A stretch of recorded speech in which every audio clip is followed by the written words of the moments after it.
Kolkata TV ডিজিটালে আপনাদের সকলকে স্বাগত। আপনাদের সঙ্গে রয়েছে আমি অঙ্কুর। আজকেই বিহারের যে বিরোধী যে জোট রয়েছে মহাগঠবন্ধন জোট, তাদের পক্ষ থেকে তাদের ইস্তেহার ঘোষণা করা হয়েছে। প্রতিশ্রুতি পত্রে উঠে এসেছে একগুচ্ছ প্রতিশ্রুতি। তেজস্বী যাদব এবং কংগ্রেসের যে জোট মহাগঠবন্ধন, তাদের পক্ষ থেকে যে প্রতিশ্রুতি দেওয়া হয়েছে তার মধ্যে গুরুত্বপূর্ণ কয়েকটি তুলে ধরছি আপনাদের সামনে। এর মধ্যে প্রথম যে বিষয়টি অত্যন্ত গুরুত্বপূর্ণ, তাদের পক্ষ থেকে বলা হয়েছে যে জোটের সরকার যদি ক্ষমতায় আসে তাহলে 20 দিনের মধ্যে তারা এমন আইন পাশ করবেন যাতে প্রত্যেক ঘর থেকে একজনকে সরকারি চাকরি দেওয়া সম্ভব হয় এবং ক্ষমতায় আসার 20 মাসের মধ্যেই এই প্রক্রিয়া শুরু হয়ে যাবে বলেও প্রতিশ্রুতি দেওয়া হয়েছে। 2, যারা এই জীবিকা দিদি বলে যে প্রকল্প শুরু করেছিলেন বর্তমান জেডিইউ এর মুখ্যমন্ত্রী নীতিশ কুমার, সেই জীবিকা দিদি প্রকল্পে যারা কাজ করতেন তাদের সকলে ছিলেন চুক্তিভিত্তিক কর্মী। তাদের সকলকে স্থায়ীকরণ করা হবে এবং তাদেরকে প্রত্যেক মাসে 30,000 টাকা দেওয়া হবে বলে প্রতিশ্রুতিপত্রে এই প্রতিশ্রুতি দেওয়া হয়েছে মহাগঠবন্ধনের পক্ষ থেকে।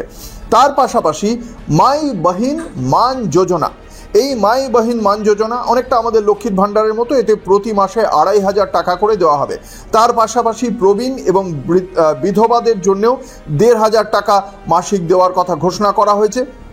200 ইউনিট পর্যন্ত বিনামূল্যে বিদ্যুৎ পরিষেবার দেওয়া হবে, এই ঘোষণা করা হয়েছে। সবচেয়ে গুরুত্বপূর্ণ, স্বাস্থ্য পরিষেবা ক্ষেত্রে স্বাস্থ্য বিমা 25 লক্ষ টাকার স্বাস্থ্য বিমার ঘোষণা করা হয়েছে প্রতিশ্রুতিপত্রে।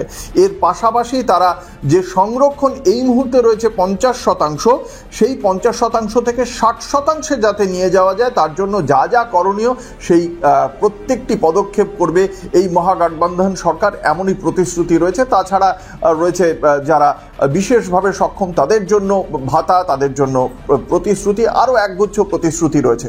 কিন্তু এই যে প্রতিশ্রুতির বন্যা বইয়ে দিয়েছে মহাগঠবন্ধন শিবির, সেটা সরকারে আসার পর আর্থিকভাবে বাস্তবায়িত করা কতটা সম্ভব তা নিয়েও কিন্তু প্রশ্ন ইতিমধ্যেই তুলতে শুরু করেছে বিরোধী অর্থাৎ শাসক জোট।